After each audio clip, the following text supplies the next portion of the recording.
Good morning.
Good morning. I'm going to call to order the public meeting of the Arapahoe County Board of County Commissioners for September 4th, 2018. To my immediate left is Ron Carl, the county attorney. To my far right is Jolene Sanchez, assistant clerk to the board. Ms. Sanchez, would you please call the roll? Commissioner Jackson? Here. Commissioner Holland? Here. Commissioner Sharp is absent and excused. Correct. Commissioner Conti? Good morning. Good morning. Commissioner Baker? Here. Thank you. Commissioner Conti, would you lead us in the Pledge of Allegiance? Happily. I pledge allegiance to the flag of the United States of America and to the republic for which it stands, one nation under God, indivisible, with liberty and justice for all. Thank you. Mr. Carl, are there any modifications to the agenda this morning? There are no modifications. If there are no modifications, then I would entertain a motion to adopt the agenda. So moved. Second. Motion made by Commissioner Conti, seconded by Commissioner Holland. All in favor? Aye. That motion carries.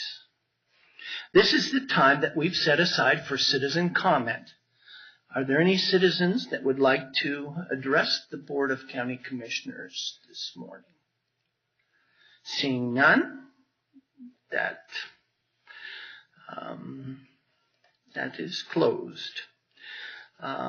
We do have one set of minutes to approve this morning. These are from the public meeting of August 14th, 2018. We did have a full board. Are there any questions or discussion about those minutes? Motion? Second. Motion made by Commissioner Jackson, seconded by Commissioner Conti. All in favor? Aye. That motion carries. We do have a number of things on the consent agenda. Are there any discussion or commissioner motions? I move approval. Second. Motion made by Commissioner Holland, seconded by Commissioner Conti. All in favor? Aye. That motion carries. This is our general business items.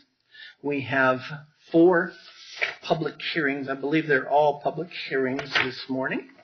The first one on the agenda is public hearing for GDP 18-001, the Bijou Knolls General Development Plan. Our presenter this morning is going to be Kathleen Hammer. She's a planner with Public Works and Development. The attorney on this item is Robert Hill, the Senior Assistant County Attorney.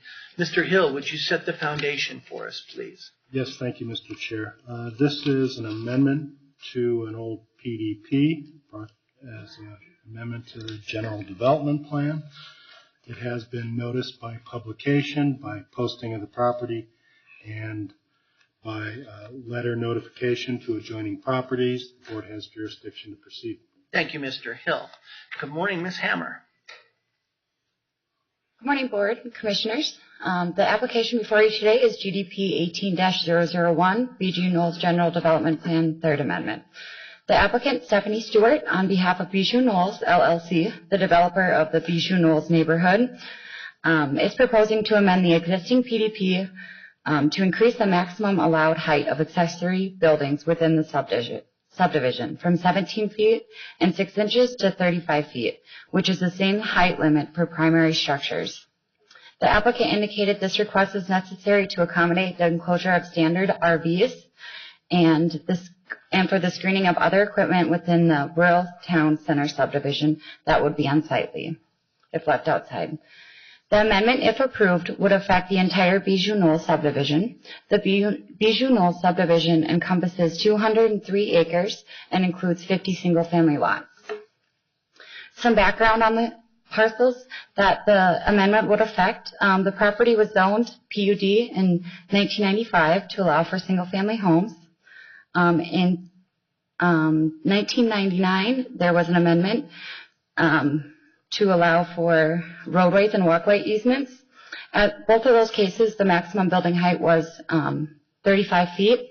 And then in 2014, the property was rezoned again to a PUD case. At that time of rezoning in 2014, the building height was called out, and then the accessory building height was also called out during that amendment.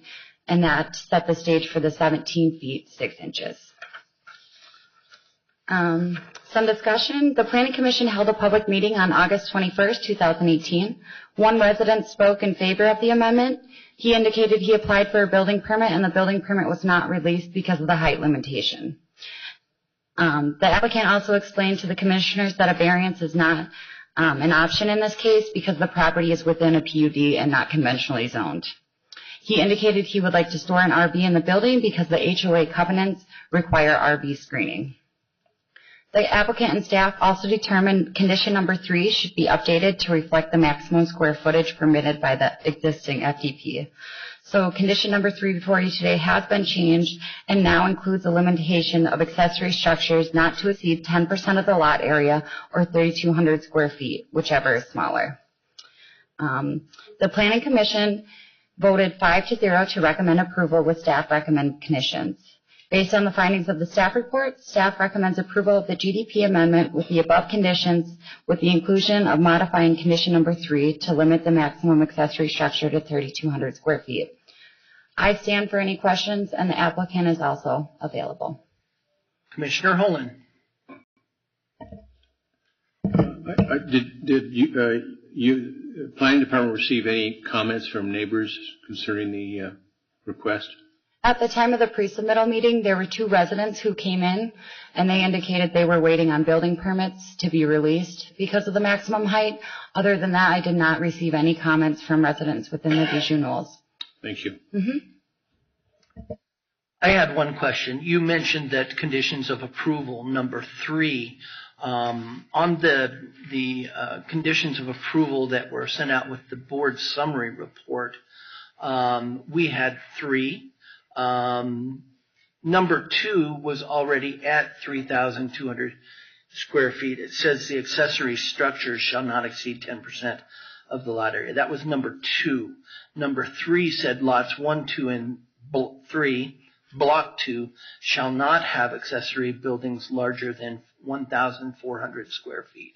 I just want to make sure that what was given to us in the board summary report is what you had said, because I was a little confused. You said that was condition number 3, but I read it as condition number 2. That is my mistake. Okay. You are correct, Chair Baker. Okay. Other questions? Commissioner Jackson.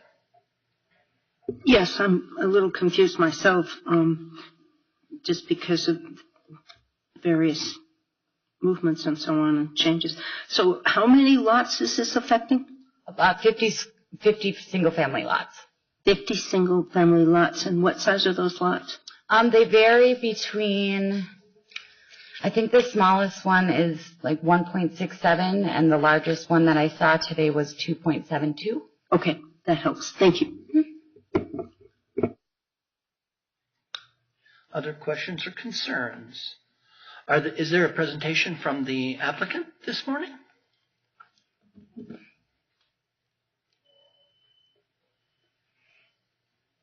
Good morning, Commissioners. I am Stephanie Stewart, and my address is 9380 Station Street, Suite 500, Lone Tree, Colorado 80124. And I am here on behalf of Bijou Knolls, LLC. I also represent the Bradbury families and their various entities and land holdings. This property has been in the Bradbury family for since about 1970, and we were responsible for the development and the rezoning of it.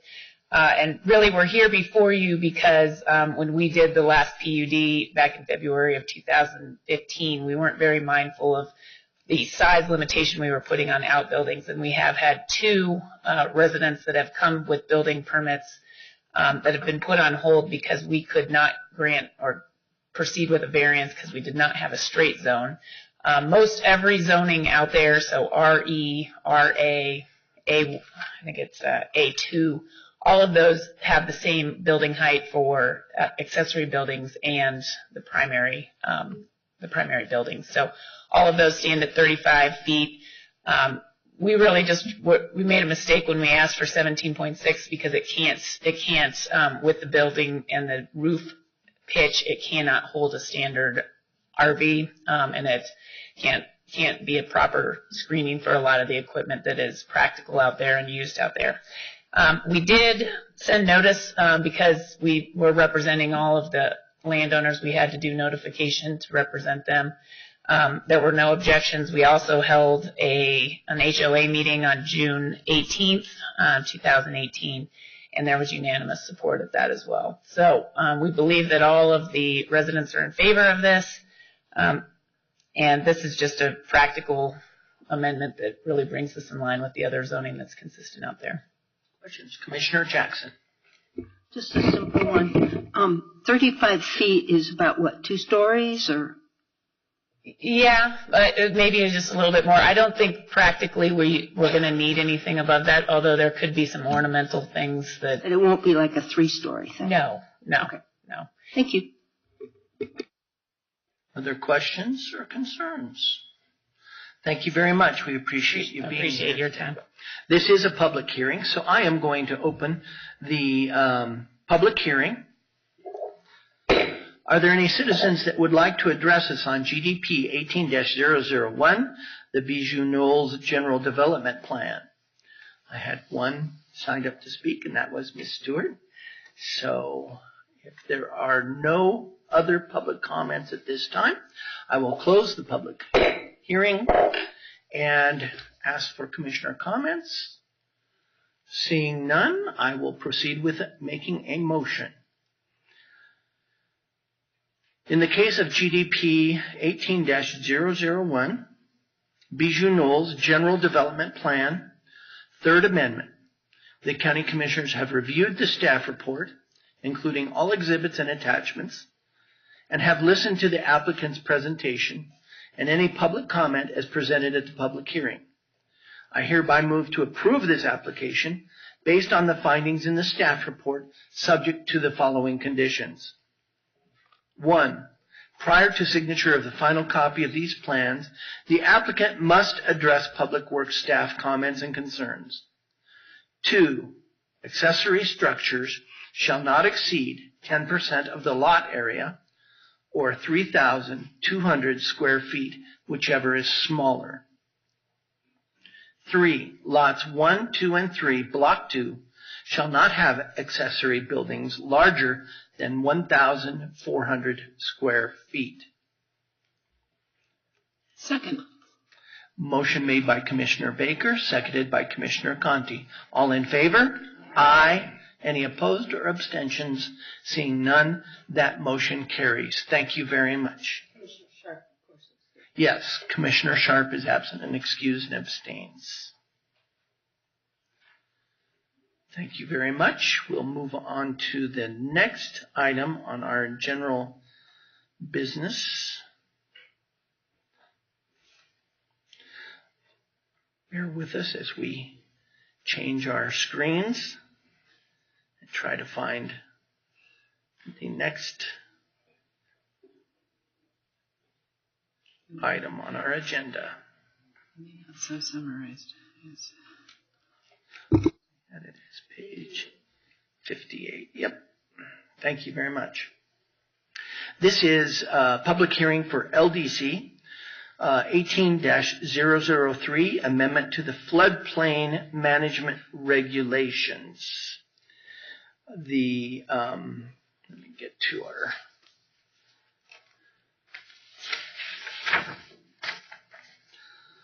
The presenter this morning is going to be Chuck Huskins with the Engineering Services, Public Works and Development. Our attorney is Robert Hill, Senior Assistant County Attorney.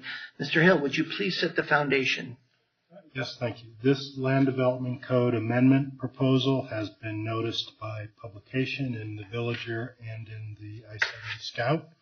Board has jurisdiction to proceed. Thank you very much. Good morning, Mr. Haskins. Morning, Board. Chuck Haskins, Engineering Services Division.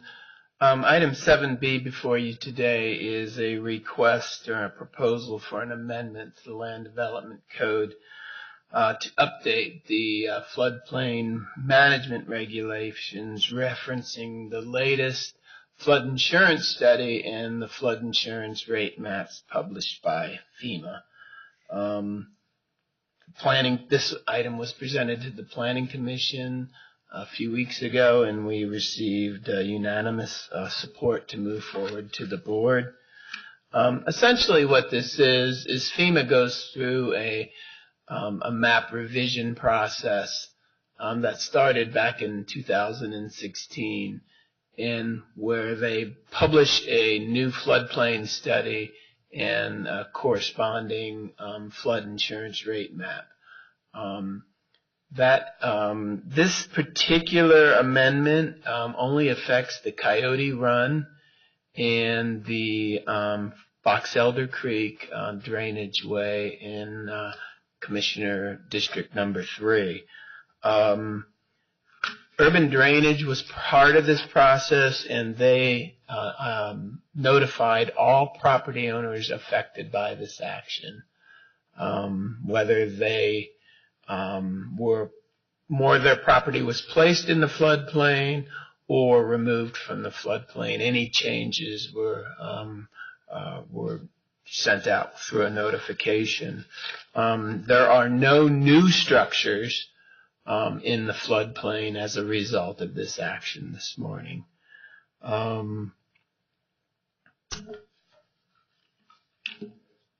I think that's all. I'm available for any questions. Obviously, Engineering Services recommends this action, and in order to be in compliance with the National Flood Insurance Program, we need to modify our land development code to reflect these latest floodplain regulations. Available for questions. Thank you, Mr. Haskins. Any questions for Mr. Haskins? If not, this is a public hearing, so I will open up for public comment. Are there any citizens here?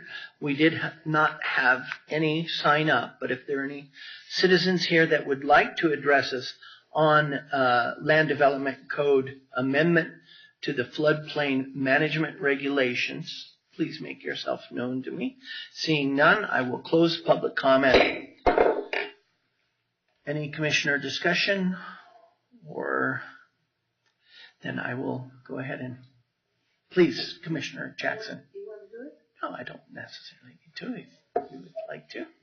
One notation, in the approval motion, the case number should actually be 18-003 instead of 8.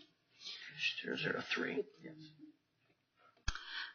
Then I will, in the case of LDC 18-003, concerning proposed amendments to the Land Development Code, Chapter 1, General Provisions, modification of Section 1-505, Natural Hazards and Features, Maps, and Chapter 12, Specific Regulations, modification of Section 12-2005.2, basis for establishing the floodplains and special flood hazard areas, to update the Arapahoe County, Colorado, and incorporated areas flood insurance study and flood insurance rate maps as prepared by the Federal Emergency Management Agency to the new September 28, 2018 maps.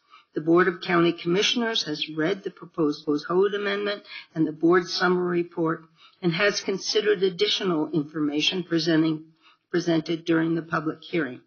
We find ourselves in agreement with staff findings 1 through 5 set forth in the board summary report dated August 10th, 2018, with a code amendment to update the flood insurance study and flood insurance rate maps as proposed, and hereby approve the amendment to sections 1-505 and 12-2005.02 of the Land Development Code with the following 2 conditions of approval.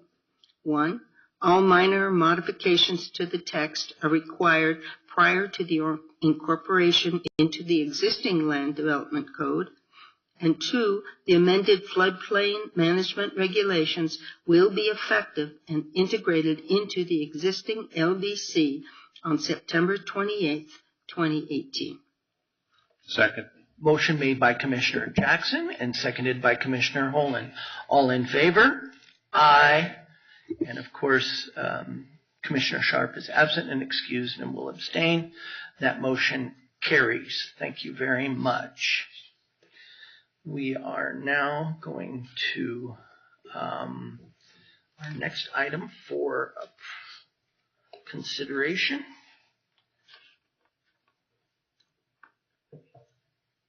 Yes. Sorry, I'm having issues getting to the right page here. 74. I went past it.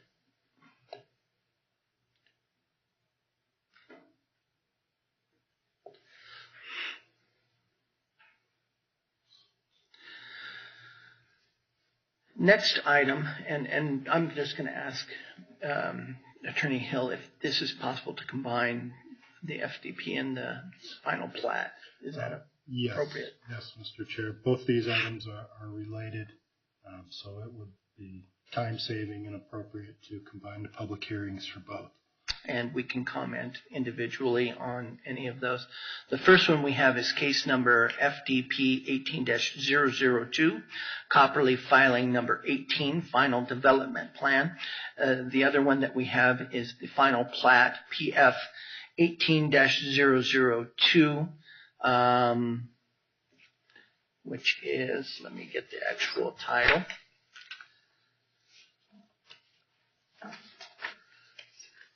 Development Plan, and the final plat. Our presenter this morning is Bill Skinner, the senior planner, and again, our attorney is Senior Assistant County Attorney Robert Hill. Mr. Hill, would you please set the foundation? Yes. Both this FDP for Copperleaf filing FDP 18002 and the final plat for Copperleaf filing number 18, PF 18-002, have both been noticed for public hearing as required under the Land Development Code by publication, by mailing and posting of the property. The board has jurisdiction to proceed with both items. Thank you. Good morning, Mr. Skinner.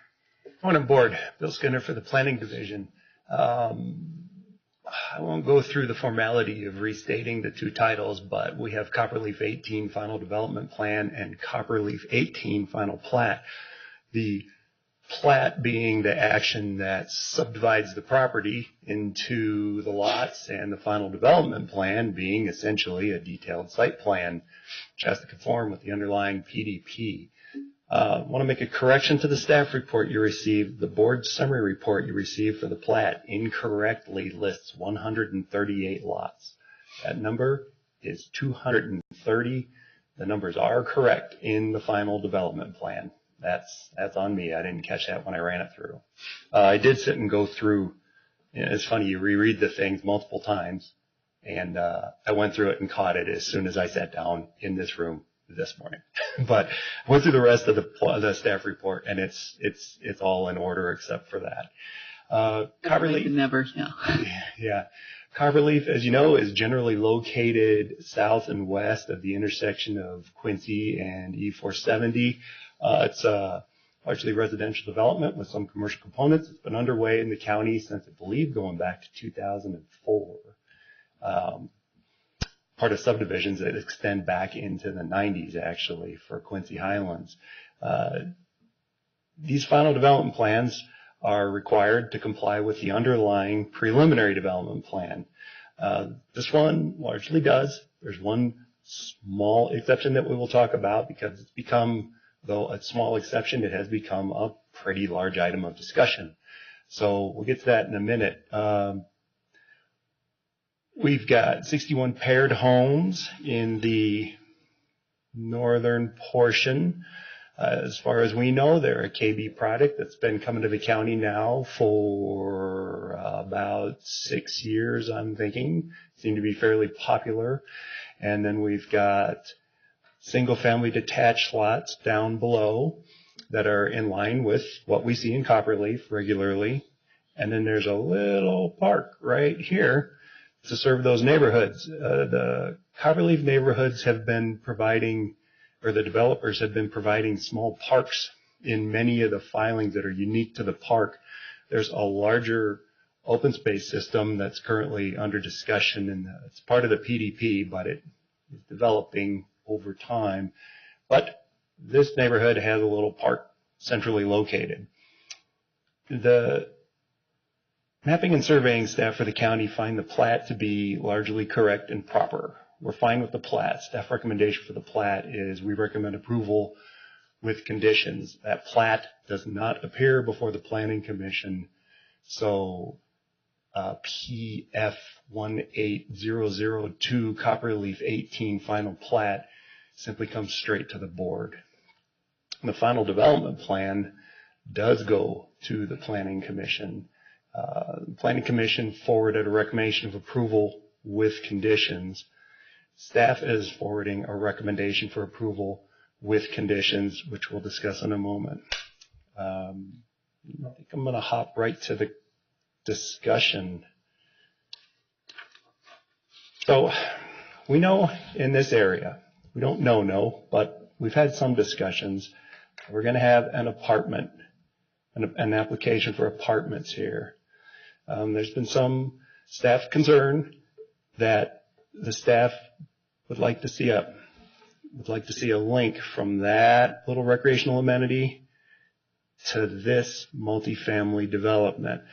Now, I urge a little bit of caution because we don't have an application in the door yet. We've had pre-submittal meetings. We have an agency adjusting the final the preliminary development plan to accommodate those apartments.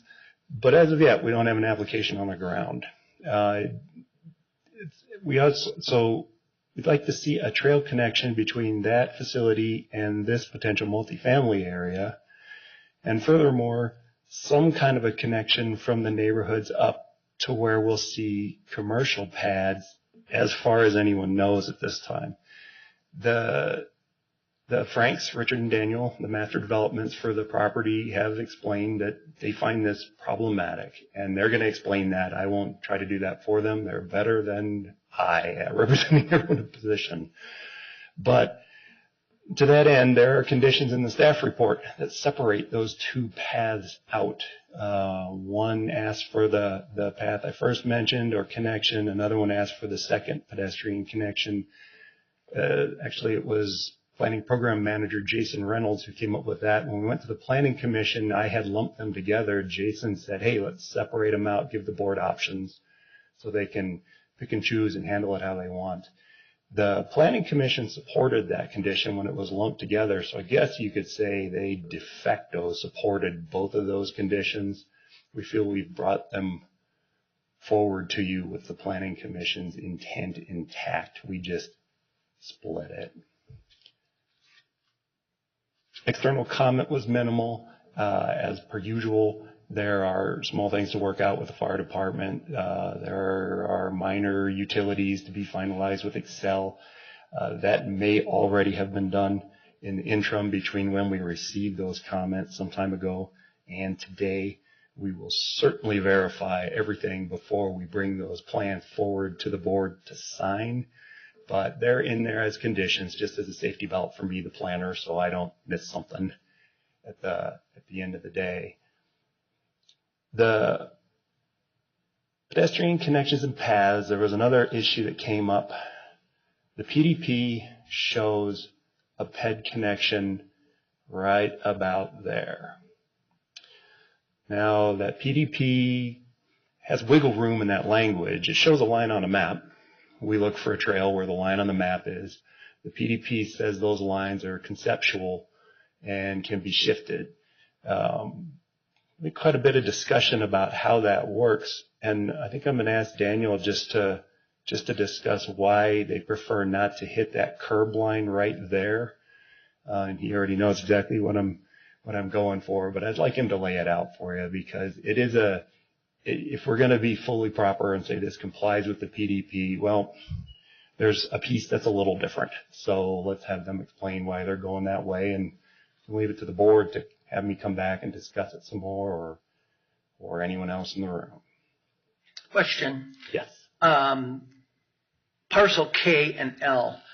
So I assume that what we see in color up here is parcel K, is referred to in the board summary report as parcel K. And then the undeveloped parcel that you showed as future possibly multifamily housing and commercial lots is what's referred to as L. Is that correct? Correct. Am I understanding that correctly? Okay, great. That just makes it a little bit easier for me, having read the board summary report, to know which that we're talking about here. Thank you. Any more presentation or any questions concerning? So Commissioner Jackson. Yeah. Thank you, Bill. What's a requirement for the % of open space, and does this fulfill that? Well, copperleaf is a unique duck in the county, where you tend to see in Arapahoe County smaller, singular, one-off residential developments, where it'll be, let's just do an example. It's typical for us to see in the county something that would be just that multifamily piece. Forget the entire rest of copperleaf. Think about just that piece. That's pretty common for the size of development in Arapahoe County. Those applications come in, everything around them has a separate owner, they're unique unto themselves. In those cases, we have open space requirements that they hit specifically inside that development, or they provide cash in lieu of land dedication. Copperleaf, as part of a much bigger planned community, and I've seen the first slide for their presentation, you'll see the whole of Copperleaf. Copperleaf negotiated through their development agreement, I believe in 1999, an arrangement where they are providing open space across the entirety of Copperleaf. And that was dedicated, mapped, with some specifics happen as we move forward. But in general terms, creek corridors, percentages of parks and so forth to be distributed throughout. Richard and Daniel and I had a lot of discussions about this. They set a number of acres then. So we're not not necessarily looking at the percentage per piece here. We're looking at the percentage in the whole development. Okay. Right. Because that park looks about as big as one or two of those backyards to me. So I'm thinking a neighborhood baseball game is not going to happen in that little park. No, it would be extremely Pee-wee League. Yeah. But jokes aside, no, it's supposed to be sort of a neighborhood walk-to kind of an amenity. But when we see that bigger Copperleaf plan, I'll have Richard or Daniel, probably Daniel, go through it real quick and point out the amenities across Copperleaf. What I was getting at earlier is I was looking for a chart that I have. It's in the binder I have with all the PDP and development agreement information. They have 100 and some odd acres target that they have to hit. They're exceeding that by a wide margin. Overall, yeah. And I better not spill my tea. And thus the need for those trails to connect to those larger parks and the system. Yep. Ideally, if your proposal is for a connected and unified system, the parts of the system have to be connected. Sure. That makes sense. Okay, that helps me understand. Thank you. Any other, are you done with your presentation, Bill? I believe so. Yes, I am done with my presentation. Questions? Thank you, Commissioner. From any commissioners? I think at this point we'll ask the applicant, Mr. Frank, to come forward. And if you would state your name and address, or whoever's going to be presenting on behalf of Copperleaf filing number 18. I'm actually going to have Mike Chadwick come up. He's a project manager for this.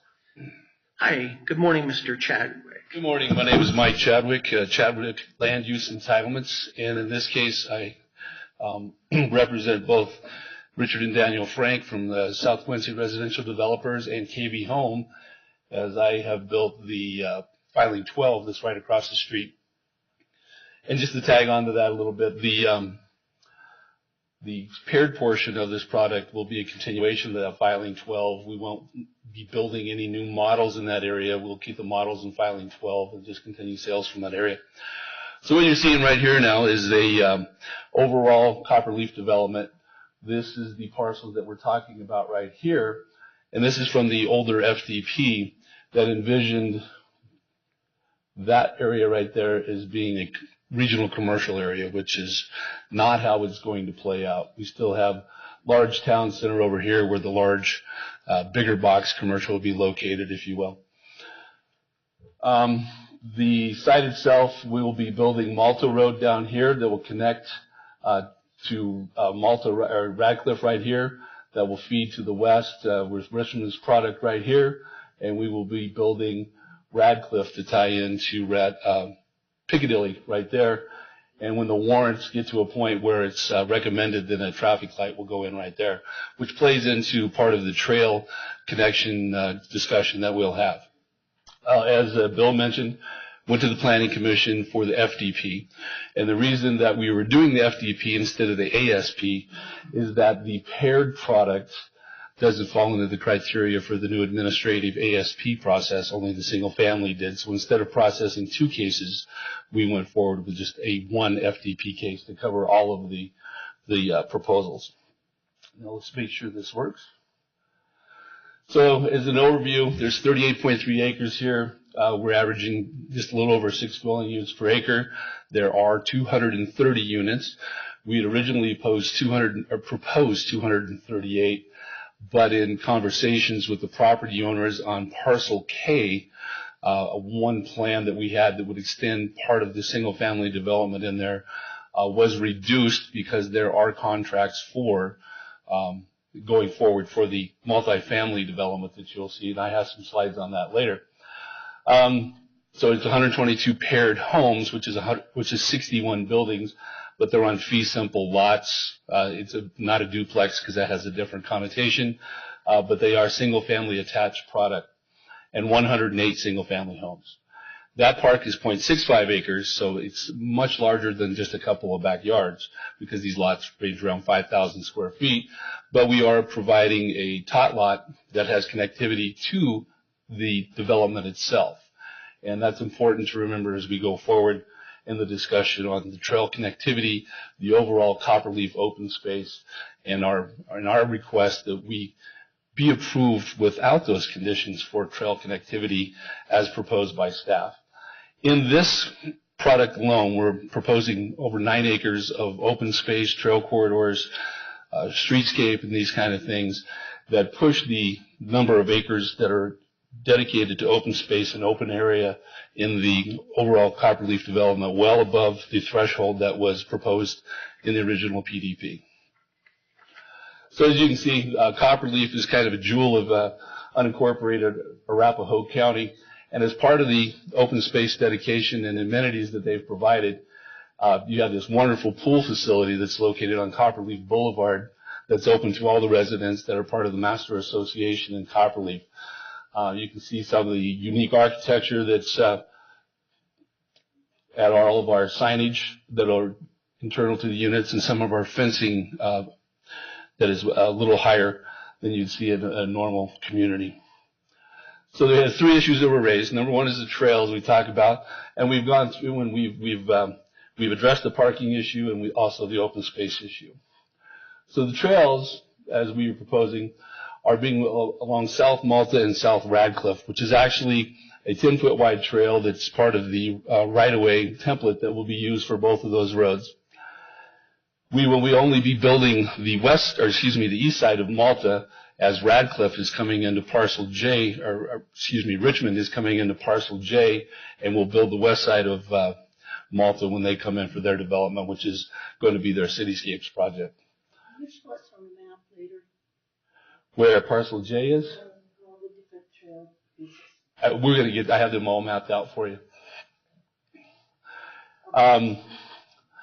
Additionally, instead of some of the connectivity that was been talked about by staff, we feel that it's important to make a connection to the middle school from Piccadilly, and we're going to extend the trail on the south side of Radcliffe that will tie into the, I believe it's filing 10 Richmond product to the southwest by the middle school, and we'll tie that into the controlled intersection at Radcliffe and Piccadilly, providing connectivity for the students to get back and forth.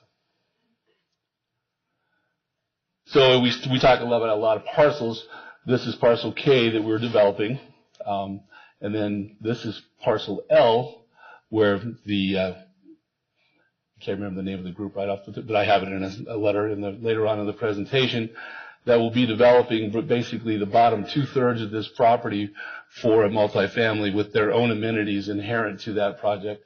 And then over here, parcel J will be Richmond Cityscapes. Richmond's building single family homes over here. So as our trail connections for parcel K, we will be building these parcels that connect to, these trails that connect to Quincy, down to Radcliffe, and back up to join in with what's going to be built on parcel L.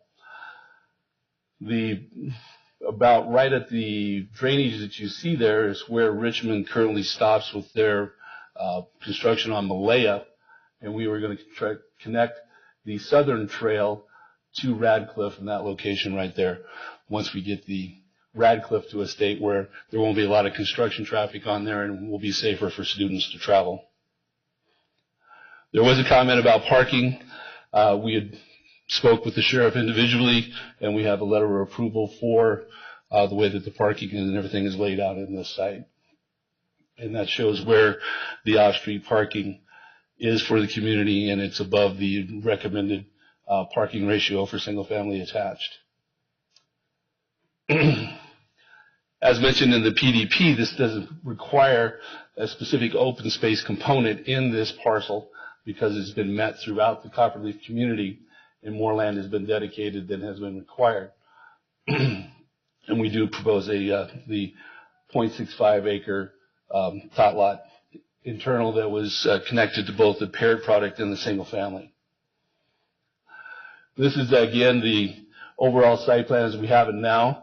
When we scrambled, we had a hearing was supposed to go on August 7th and then a little earlier for the Board of County Commissioners, but we had to reduce this area that you see right here, and we were going to grade up into there to try and reduce the slopes and match into there. That property owner didn't want to continue with that plan, so you see the 108 units instead of 117 that were originally proposed. There's the park, and this is how the park is going to look. Connectivity from Radcliffe Place and Stanford Avenue via the internal walk system, the part of the street templates, to the neighborhood park that will have amenities for children to play there and some green space for non-structured activity.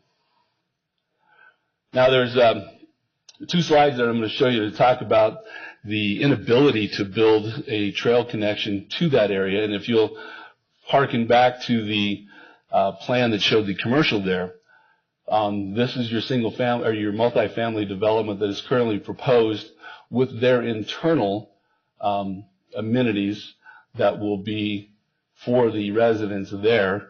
And as a side note, they will not be participating in the master association that will be collecting dues from these homeowners in this parcel to supply and maintain that park.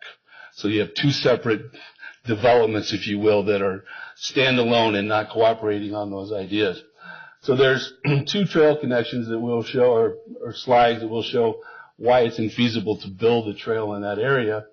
And instead, we propose to connect the commercial to this by extending the walk up to Quincy to tie in to that development for commercial that will occur right there.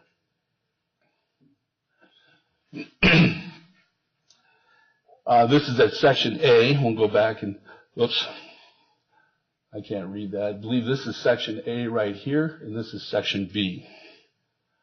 So you see that the topography difference between the two, we have 34% slope that goes from the road network on up to that, and then a retaining wall. We have 6,600 face feet of retaining wall that will be built between parcel L and parcel K, which would preclude any trail development over that vertical rise in that location. Then in the second area, we're over a 4-to-1 slope, almost a 3-to-1 slope, going up to from the north-south street in the paired development, which would then connect, if built, to the multifamily area. And neither of these connections would meet any ADA criteria, whereas all the other trails that we were proposing would be ADA compliant. These are the from the proposed development that's already been making applications and working on their site plan. These are the 2 internal areas that they'll have for amenities in their development. And this area will be fenced because it'll be on top of the retaining wall. It'll be built along here, and there's really no use for a connectivity between the 2 because they're standalone and mutually exclusive. And then we have Leonard's Grand Peaks. Talking about this is the developer that's going to build the multifamily portion. And the letter itself is very hard to read because of the size of the print there, but they're basically saying in the letter that the connectivity doesn't make sense between the multifamily and parcel K. So if there's any questions, I can do my best to answer them. I also have Daniel and Richard Frank here from SQRD, and I have Tess Hogan from Innovative Land Consultants, who's doing the construction documents for this. And also we have a representative of the Homeowners Association for the Master Association to speak on this topic. Thank you. Mr. Chatworth. Chadwick? Yes. Chadwick. Sorry about that. No worries. I've been called a lot of things. Just don't call me late for dinner. I usually write it down. I just had forgotten where I had written it down. Questions for Mr. Chadwick? Commissioner Jackson. Just one for you, sir. In our conditions of approval, it says something about drainage. And I'm just asking a general question if all the drainage questions have been settled and everything's good. We just changed our floodplain, Yep. right, code, so I'm just kind of checking, make sure all that is taken care of. And that there was a change in an area that does not reflect what's going on here, but the work that we're doing here will be compliant with the drainage criteria manuals and the floodplain criteria. And Innovative Land has been working closely with urban drainage and the Arapahoe County Engineering Department to address those drainage issues. And part of that I can speak to a little bit is right in here is that this drainage basin is controlled by ECCV, and there's a pond area that needs to be built by ECCV that we're working hand in hand with them and Mueller Engineering to develop the plan for that, and the construction of that pond area will coincide with our land development in these parcels. Any other questions for Mr. Chadwick? Questions? Thank you very much. And if Richard, Daniel, or Tessa would like to speak, I'd like to have the... Sure. Either one of the Mr. Franks could come forward. That would be great. And then if there are any questions. If you'd state your name and address for the record, please. Good morning. Richard Frank, 7400 East Orchard Road, Greenwood Village, 80111. Basically two things on this trail connection. It's physically doesn't work. We'd have to build stairs, which is problematic for everybody. And we don't want people from a multifamily development that is not part of our association to use our parks. One of those connections, I think it was section B that were shown, was like a 20-some-odd% slope, goes right into a proposed dog park. And for the multifamily, we don't want to make a connection like that. Not only don't we want to, but we can't. Physically, we can't do it, but we will make the connection to the proposed commercial along Quincy, and we'll have a sidewalk from that connection. I don't know how to use this thing. That'll come down south along the east edge of Parcel K to the park. So the idea is to get the people from our development to the commercial. I don't see the reasoning for getting our people to a multifamily development or getting people from a multifamily development to our facilities. The swimming pool, clubhouse, and all that is actually is for the Copperleaf people, paid by the Copperleaf people, and the multifamily and commercial will not be a member of that association. I think that if we had to build somehow, I don't know physically how we do it, a connection to the multifamily, we would. Do you want me to start over? No. If we had to build, if we had the multifamily people coming into our area, I think, and we've got Cindy here, who's the manager of our HOA, and I don't know how many people we have in our HOA. 1,700 right now.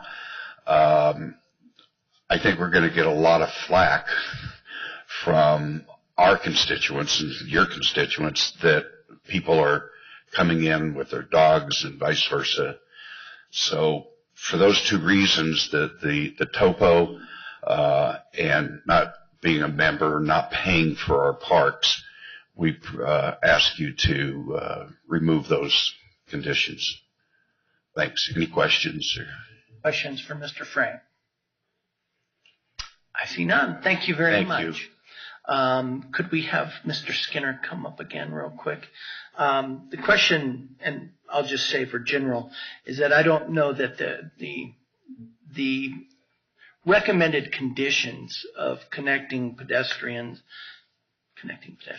for a pedestrian connection between Parcel K and Parcel L was necessarily specifically to reach any certain feature in either of those other than the parks, other than the recreational, and knowing that the idea was to have connectivity for people that walk and also for bicycles or strollers, that kind of thing, from park to park, rather than, that was be my impression. Is that the idea of the intent of what we originally, or maybe what the Planning Commission is, where I heard condition number 5 and number 6 were asked to be in, and then staff is recommending approval of those. Has that recommendation changed after listening to Mr. Frank's explanation of why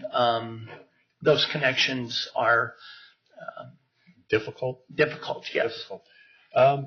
The condition came out of the external referral. Well, actually, it'd be an internal referral.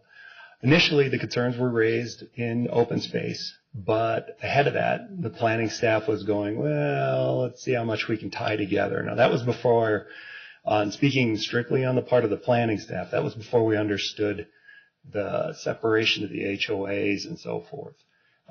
We do have someone here from open space if you'd like to speak to them. I mean, they're here to represent as part of the overall staff. We do work as a unit, and we're happy to have every piece come up. I know I do, but I want to make sure that Mr. Frank knows that we understand.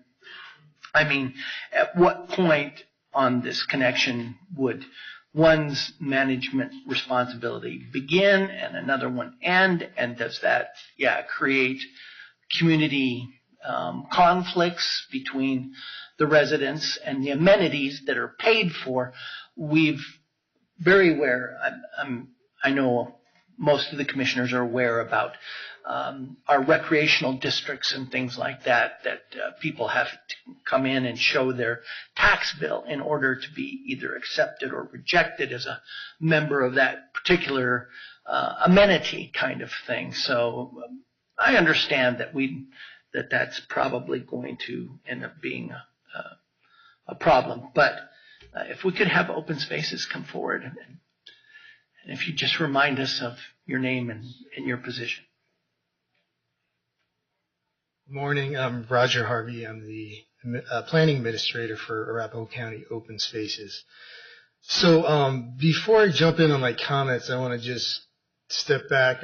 This is the 18th Amendment to Copperleaf, and this is the first time Open Spaces has made a comment.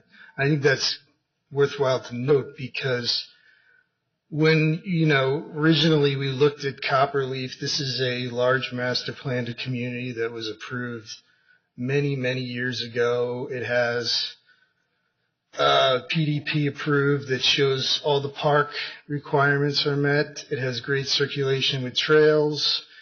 There was really no reason for Open Spaces to ever look at what was being submitted because it had already been approved. It's just follow the PDP and the master plan and everything's met. So we never really looked at it until about a year and a half ago. We started getting phone calls asking why and who was responsible for building trails in Copperleaf on the southern part. And it started a bigger discussion of, and I don't want to go into the history of why these trails haven't been built because it's really a convoluted thing, but we said, okay, let's start trying to get these trails built. And we started to work through that process. That was mostly through our grants section of Open Spaces, and you guys know have approved some grants to help build some these trails that were shown on the original PDP. So we're working through that, and very recently, our Open Space Trails Advisory Board, when they looked at some of the construction grants recently to build some of these trails, they kind of said, listen, these things should have been built when this development was built. These are internal, they're not regional trails. They don't really meet the requirements of the open space sales tax usage. Why weren't these trails built as part of this development originally? And again, it goes back to a very convoluted history, but the direction that my section, the planning section, got was, let's take a closer look at what's occurring here. Let's make sure that what occurred in the past does not occur in the future, where all of a sudden trails are not being built years later, then the taxpayers are being asked to fund and build trails that should have been built originally with the developer. And that's why we started looking and we made some comments on what is being submitted right now. Because we're looking at this overall as an overall master plan community for connectivity and, as Commissioner Jackson pointed out, a unified, connected development. And when we saw what was being submitted for K and I think it's L, we noticed that there's just not that unified connectivity. One of the big ones was when they were going to end Radcliffe at the edge of K. We were going to run into the same situation that we were hearing from the folks in the South, that they had no ability to walk their kids to school. So we made the comment and said, listen, you really need to put a trail through on the south side to connect kids to Sky Vista, because you just don't know when. I don't know what parcel it is, and I don't have a pointer, but it's the one next to in the far northwest corner. So if you didn't have a trail or Radcliffe through, I don't know if there's a pointer around, but over here. So if you don't have this coming through to the schools right here. So if you don't have, you live right here, the school's right here. Without that trail going through on Radcliffe, you have to come out, go up, cross Quincy. There is no sidewalk on the south side of Quincy from this point to this point. So you have to cross the 6 lanes with your kids, walk down, cross again to get to the school. And we said, well, that's just creating the same situation that we're hearing from the folks who live on the south side because these trails aren't built. So we said, well, you really need to connect the trail through. They were with, Carpelief was willing to do this, and we're really appreciative of that. I think that makes a lot of sense, and it helps out the folks here. So when we started looking at this connection right here with K, it's kind of the same type of situation, but a little smaller. So if you live right here, and the park is right here, you have to walk out to here, down, around through the street here. It's about a little over a quarter mile, which if you just made a little connection right here with stairs, it'd be 200 feet. So I don't know who's going to move into these areas here.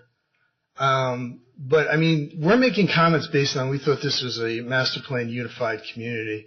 If it's not, if it's just going to be kind of each unit and section is going to be separate, then I don't know how the development code works. This is a question for everybody, is that if this, they're not providing parks for kids that live here and they don't have access to the other parks and they're not allowed to use them, then it kind of doesn't follow the spirit of the whole PDP and development plan.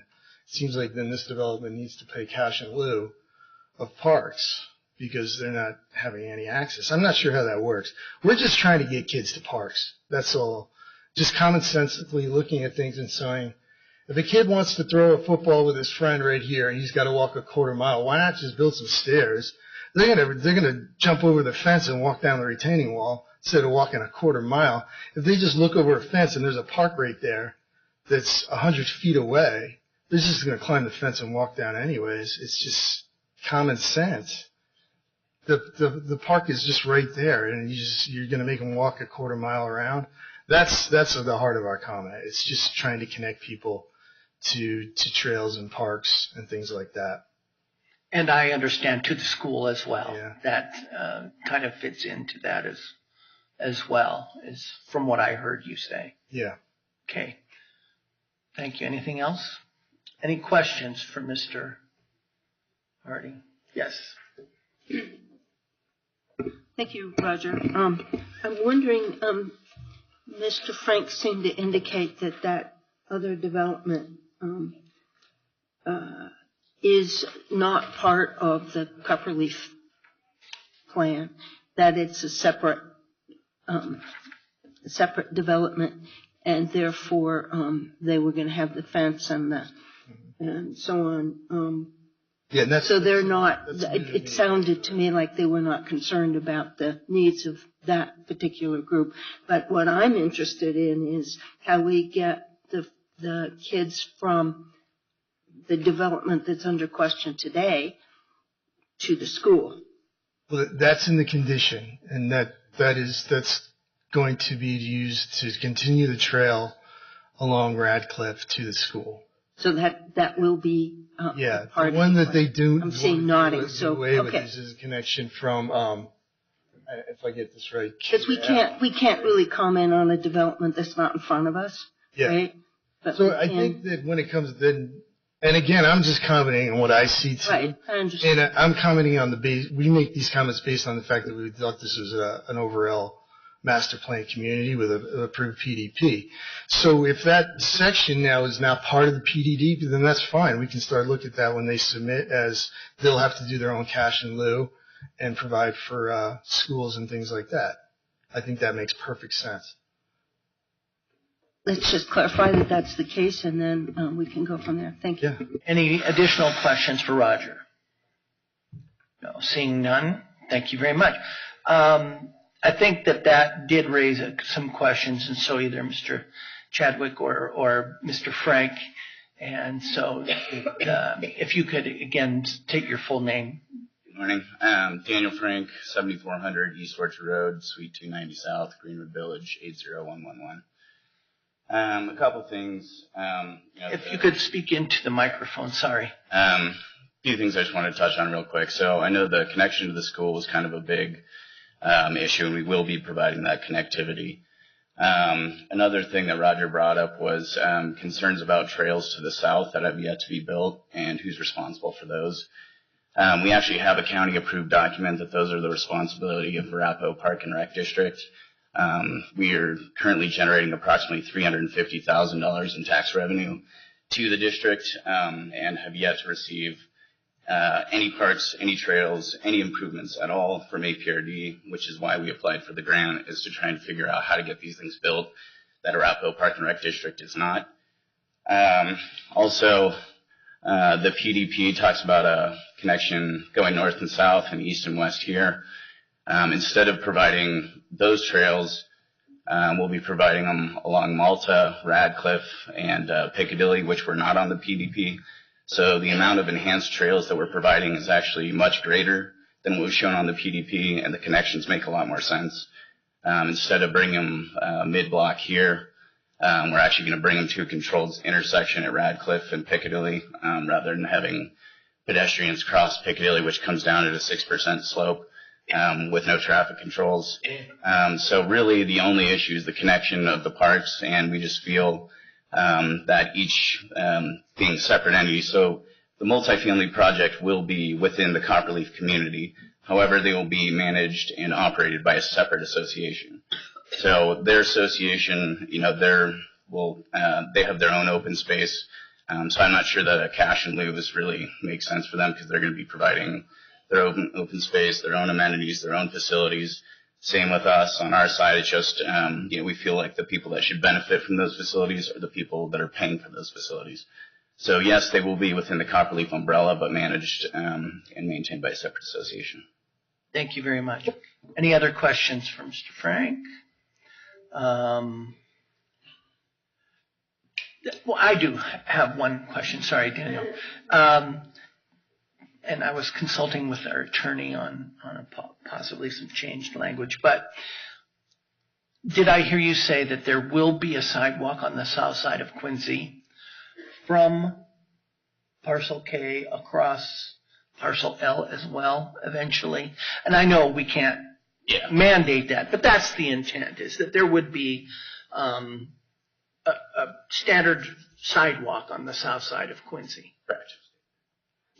I mean, whatever that standard is. Detached walk with, I believe, an 8-foot tree line. Excellent. So that's another possible route that the people in the multifamily housing would be able to take up, and then without having to cross Quincy. Yes. Okay.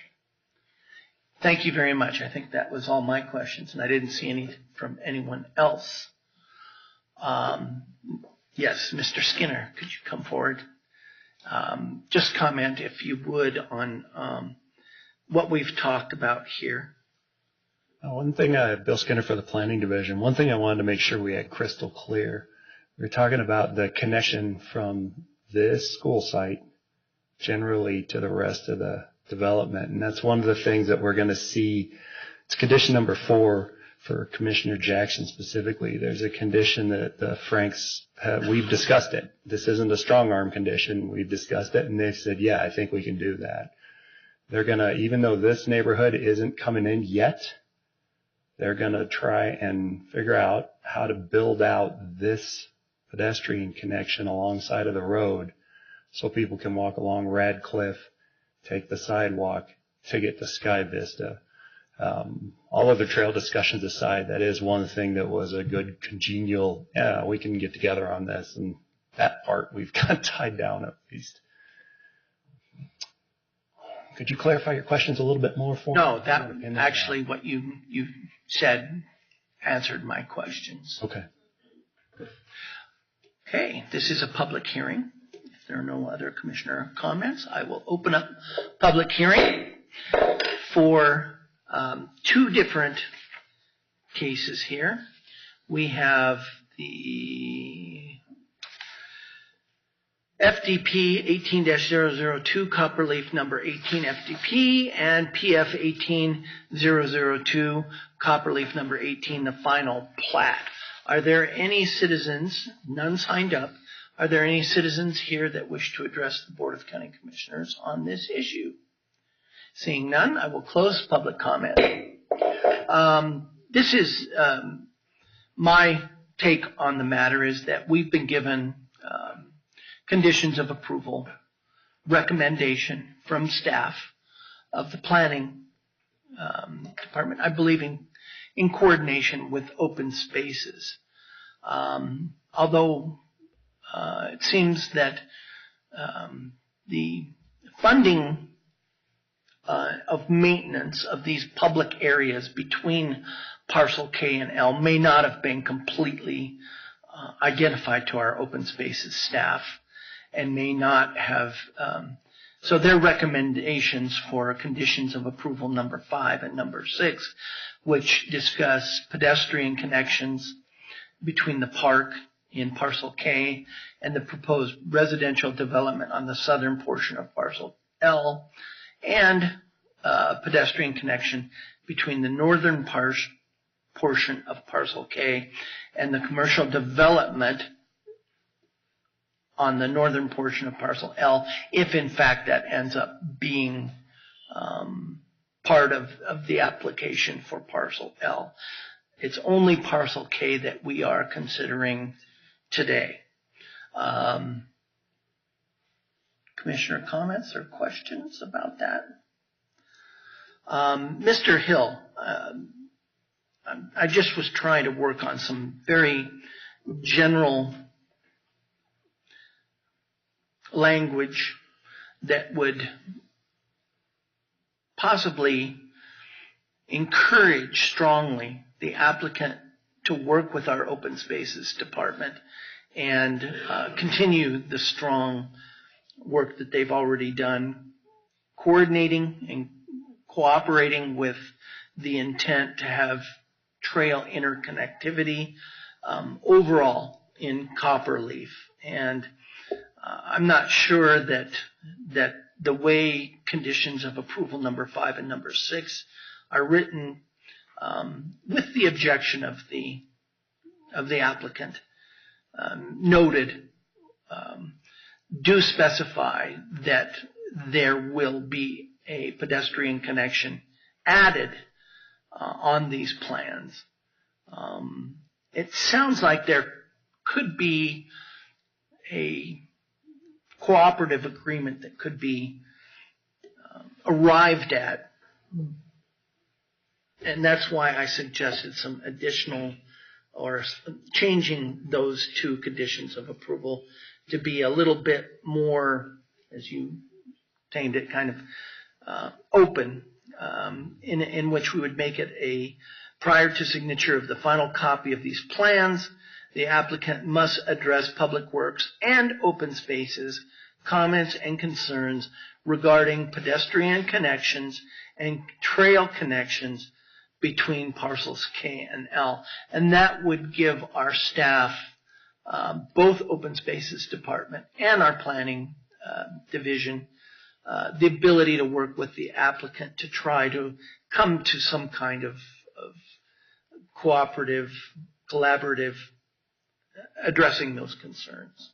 Can I just ask you if again, to comment on that? I guess sitting here listening to this, if I'm understanding it correctly, the applicant does not want to do the pedestrian connection between the park on parcel K and the residential development portion on the southern portion of parcel L.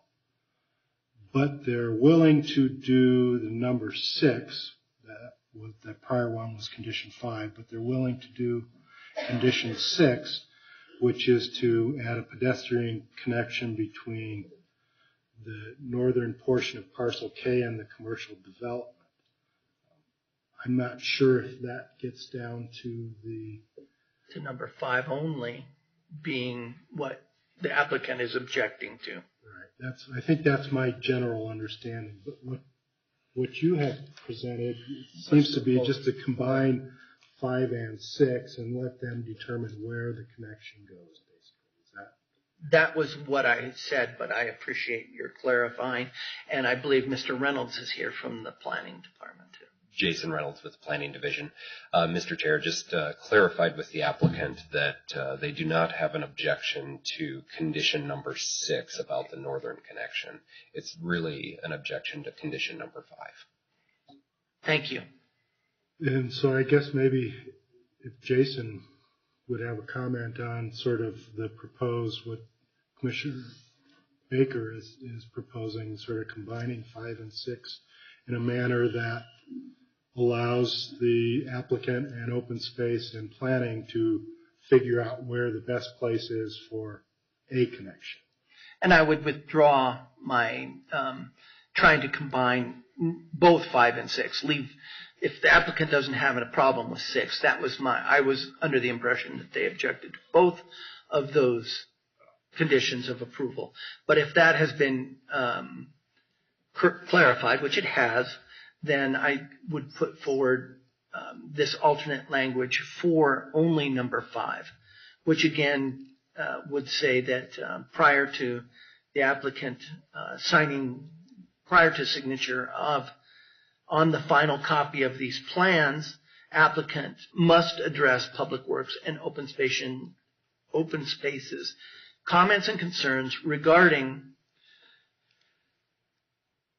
the proposed, the pedestrian connection between the park and parcel K and the proposed residential development on the southern portion of parcel L.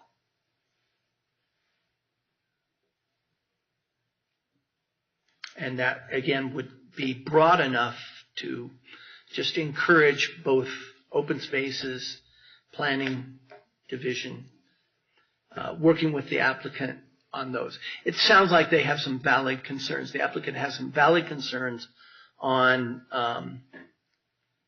because of the difference in funding, who would be providing these amenities. I just throw it out there. If not, we'll proceed as recommended, I believe. I'll make a motion unless there are other. Just real quick, Bill Skin for the Planning Division. When you went through that, and I realized you were working off the top. Sure. It sounded to me like you specifically mentioned connecting the parks and the multifamily and the other park. Right. If that is Open Spaces, and I heard from Roger that that's their priority, is to connect we've got the school issue solved in my view. But that goes specifically to condition 5, which is the one the Franks are strongly objecting to. Correct. Okay, understood. Just want to make sure I had a grasp of it all. Hang on a minute. Number 5 is addressing the school connectivity? Now, number 4 is the school. Number 4 is good on all accounts. Staff's happy. Correct. Ranks are Correct. happy. Number 5 is single-family detached park to multifamily park link. That's the one that is proving most difficult for the Copperleaf developer. And number 6 is some kind of a connection between what's proposed today, not exactly specifying that, the single family and the paired home, and the impending commercial area on Quincy. So, and in my view, number 6 is solved as well with the commitment to have a sidewalk on the south side of Quincy. Okay. In my view.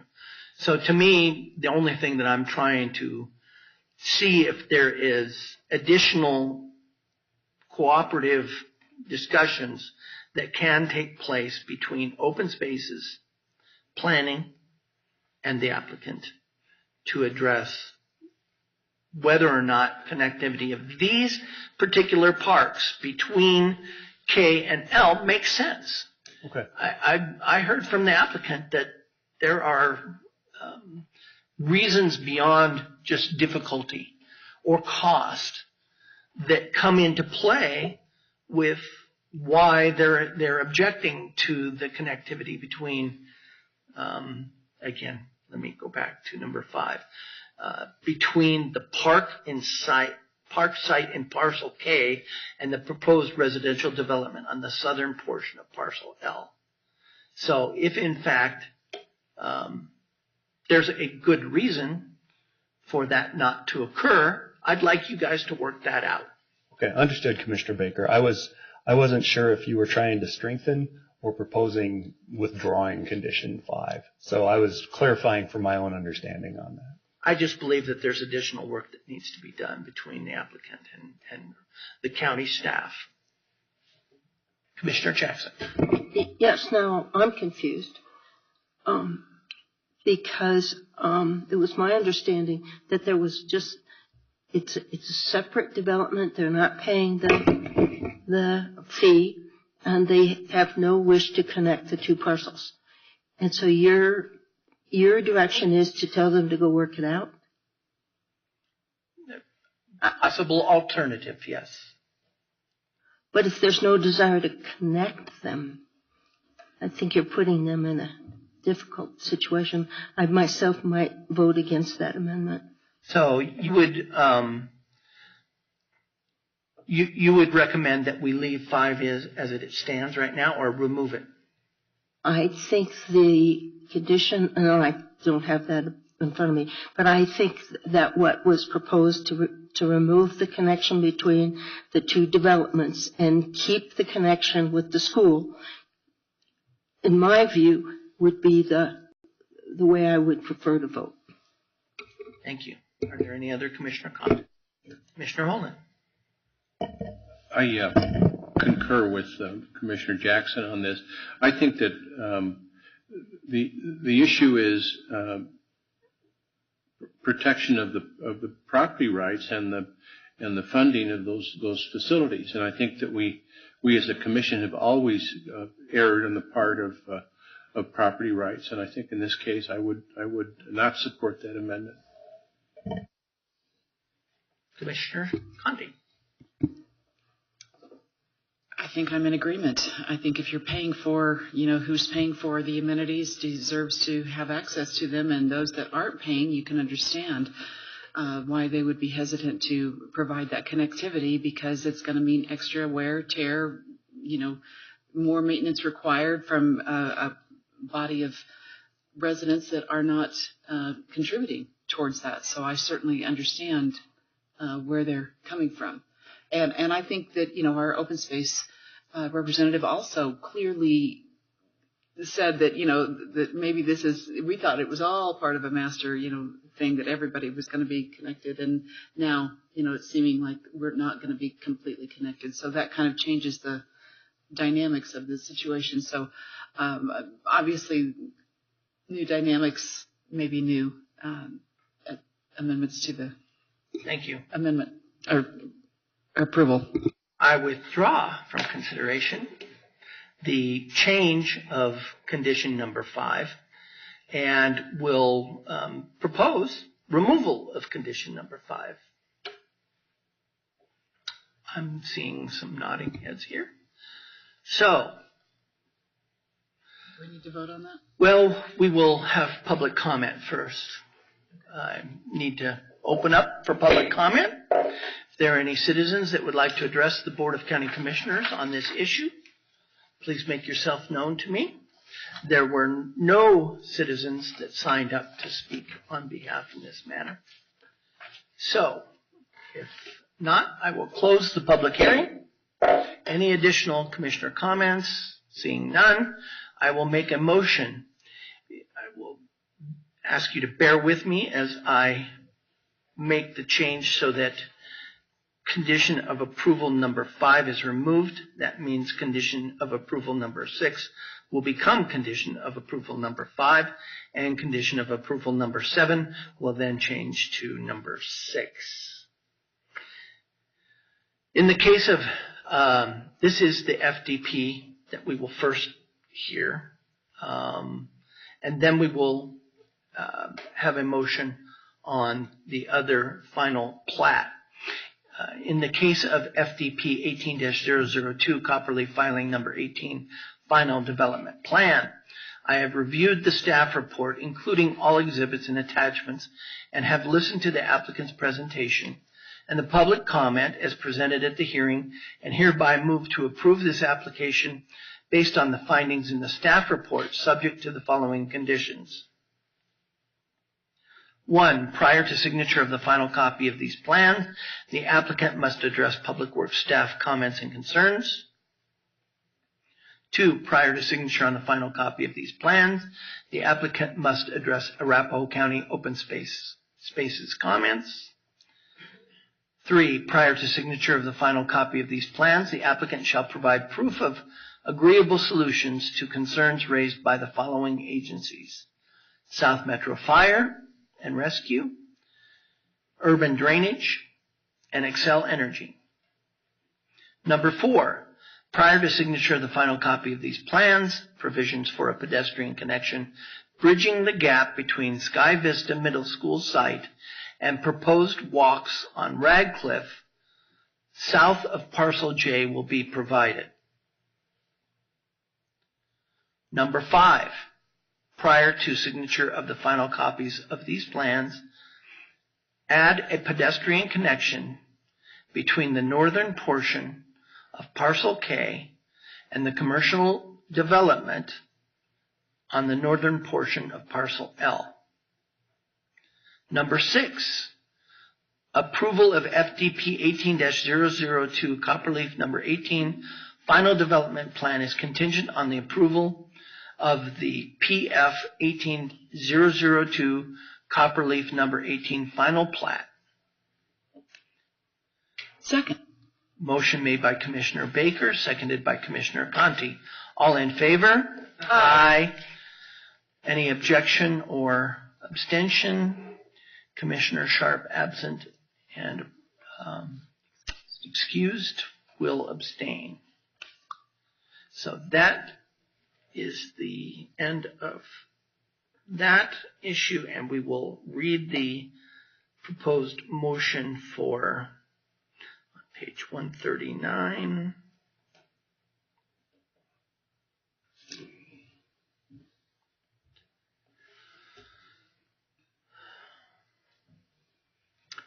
In the case of PF 18-002, Copperleaf filing number 18 final plat, I have reviewed the staff report, including all exhibits and attachments, and have listened to the applicant's presentation and any public comment as presented at the hearing, and hereby move to approve this application based on the findings in the staff report, subject to the following conditions.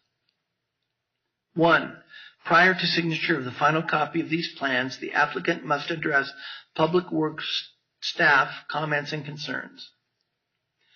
2, prior to signature of the final copy of these plans, the applicant shall provide proof of solutions to concerns raised by the following agencies: South Metro Fire Rescue, Urban Drainage, and Excel Energy. 3, Approval of FP 18-002 Copperleaf number 18 final plat is contingent on the approval of the FDP 18-002 Copperleaf number 18 final development plan. Second. Motion made by Commissioner Baker, seconded by Commissioner Conti. All in favor? Aye. And any opposed or abstentions? Commissioner Sharp is absent and excused and will abstain.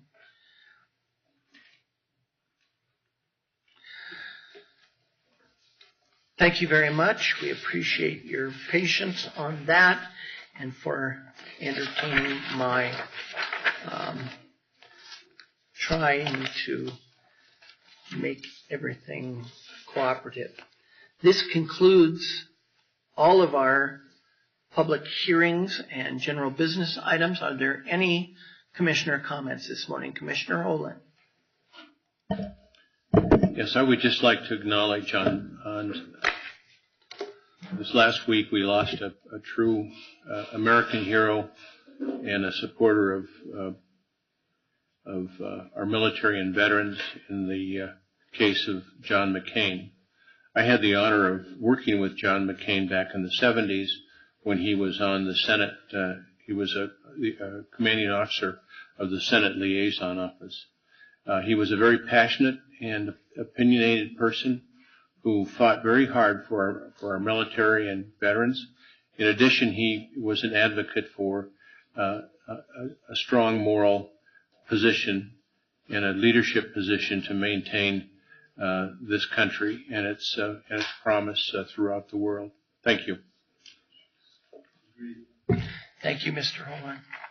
Any other commissioner comments at this time? If not, we are in adjournment.